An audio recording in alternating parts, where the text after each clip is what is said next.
केंद्र ने जनगणना का गजट नोटिफिकेशन जारी कर दिया है। 2 चरणों में जनगणना होगी। 2027 में जनगणना कराने का ऐलान केंद्र की ओर से किया गया है, केंद्र सरकार की ओर से किया गया है। तो 2027 में जनगणना कराने का ऐलान केंद्र सरकार की तरफ से कर दिया गया है। 2 चरणों में ये जनगणना कंप्लीट की जाएगी। 2027 तक काम पूरा होगा।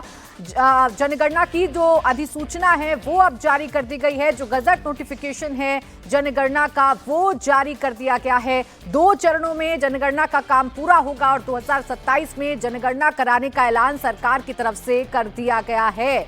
तो ये बड़ी खबर इस वक्त आपको बता रहे हैं। केंद्र सरकार ने जनगणना का ऐलान कर दिया है। आपको ये जानकारी दे दें कि पहला चरण 1 अक्टूबर 2026 जहां जम्मू कश्मीर, लद्दाख, हिमाचल, उत्तराखंड का होगा और जो बाकी बचे राज्य हैं 1 मार्च 2027 से इन राज्यों में जनगणना शुरू होगी। तो केंद्र ने जनगणना का नोटिफिकेशन जारी कर दिया है। बड़ी खबर यह है कि 2 चरणों में जनगणना की जाएगी। 2027 में जनगणना कराने का ऐलान सरकार की तरफ से किया गया है और इसे 2 चरणों में बांटा गया है। पहला चरण जिसमें जम्मू कश्मीर, हिमाचल, इन तमाम राज्यों को रखा गया है, यानी पहाड़ी राज्यों को रखा गया है, और जो बाकी राज्य हैं, जो बाकी बचे राज्य हैं, यानी जो मैदानी इलाके हैं, वहां 2027 मार्च में जनगणना शुरू होगी। तो कुल मिलाकर अभी 2 साल का तकरीबन इंतजार करना होगा जब जनगणना के आंकड़े पूरे देश के सामने होंगे। जातियां इसमें गिनी जाएंगी, ये भी तय है। सरकार पहले ही ऐलान कर चुकी है कि जातिगत जनगणना इस बार सरकार की तरफ से की जाएगी और इसीलिए लगातार विपक्ष की भी नजर सरकार के इस मूव पर है। सरकार के इस फैसले के बाद विपक्ष भी लगातार सियासत करने की कोशिश कर तो जरूर रहा है, लेकिन माना यह जा रहा है कि जो सबसे बड़ा हथियार जातिगत जनगणना का था विपक्षी पार्टियों के पास, उसे सरकार ने छीनने की कोशिश की है। लगातार विपक्ष की तरफ से केंद्र सरकार पर, मोदी सरकार पर यह आरोप लगाए जाते रहे कि ये सरकार जातिगत जनगणना के खिलाफ है, जातिगत जनगणना नहीं कराएगी। लेकिन अपने फैसले से केंद्र सरकार ने सबको चौंकाया, मोदी सरकार ने सबको चौंकाया और यह ऐलान किया गया कि इस देश में अब जातिगत जनगणना होगी, यानी किसकी कितनी जाति है, कितनी जाति में कितने लोग हैं, ये सब कुछ देश के सामने आएगा। ये मोदी सरकार की तरफ से फैसला लिया गया और बाकायदा अब इसके लिए नोटिफिकेशन भी जारी कर दिया गया है। इसका गजट नोटिफिकेशन जारी कर दिया गया है। अधिसूचना इसके लिए केंद्र की तरफ से जारी कर दी गई है। 2 चरणों में ये जो पूरा का पूरा काम है वो होगा। 2 चरणों में जनगणना जो है वो पूरी की जाएगी।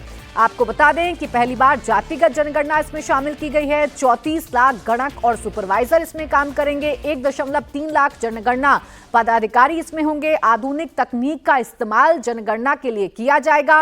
मोबाइल एप्लीकेशन का इस्तेमाल इस जनगणना में किया जाएगा। सेल्फ एन्यूमरेशन यानी अपनी जानकारी ऑनलाइन भी भर सकेंगे, ये भी प्रावधान इसमें किया जाएगा, यानी डिजिटल तरीके से भी जनगणना के काम को पूरा किया जाएगा। तो ये 16वीं जनगणना है और ये इसीलिए खास है क्योंकि इसमें देश के सामने किसकी कितनी भागीदारी है, कौन कितनी जातियां हैं, कितने सवर्ण हैं, कितने ओबीसी हैं, कितने दलित हैं, ये सब कुछ देश के सामने आएगा। और 2 चरणों में ये जो नोटिफिकेशन जारी हुआ है उसके मुताबिक 2 चरणों में जनगणना का काम पूरा होगा।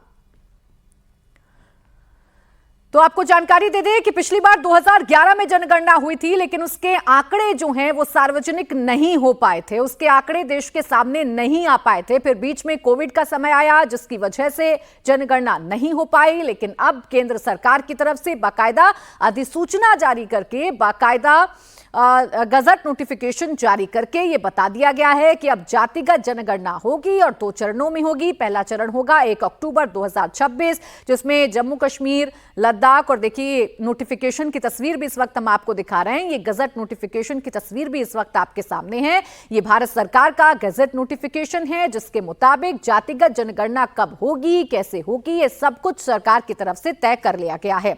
1 अक्टूबर 2026 पहला चरण जिसमें जो पहाड़ी राज्य यानी जम्मू कश्मीर, लद्दाख, हिमाचल, उत्तराखंड, इनमें जनगणना होगी और उसके बाद जो बाकी बचे राज्य हैं देश के, यानी जो मैदानी इलाके हैं, उनमें 1 मार्च 2027 को जनगणना शुरू होगी। देवेंद्र पाराशर हमारे पॉलिटिकल एडिटर इस वक्त जुड़ गए हमारे साथ। देवेंद्र, बताइए क्या जानकारी है आपके पास?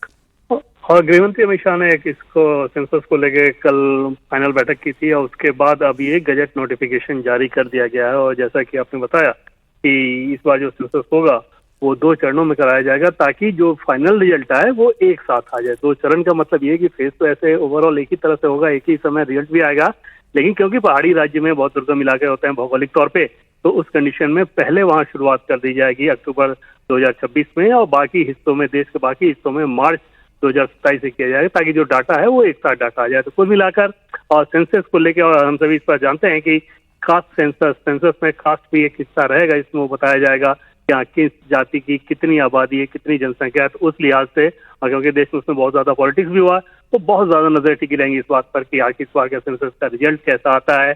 क्या जातियों को लेकर जो राजनीति शुरू करने की कोशिश की गई थी या की गई है, की जा रही है, वो ये सेंसस और बढ़ाएगा या उसमें रुकावट डालेगा।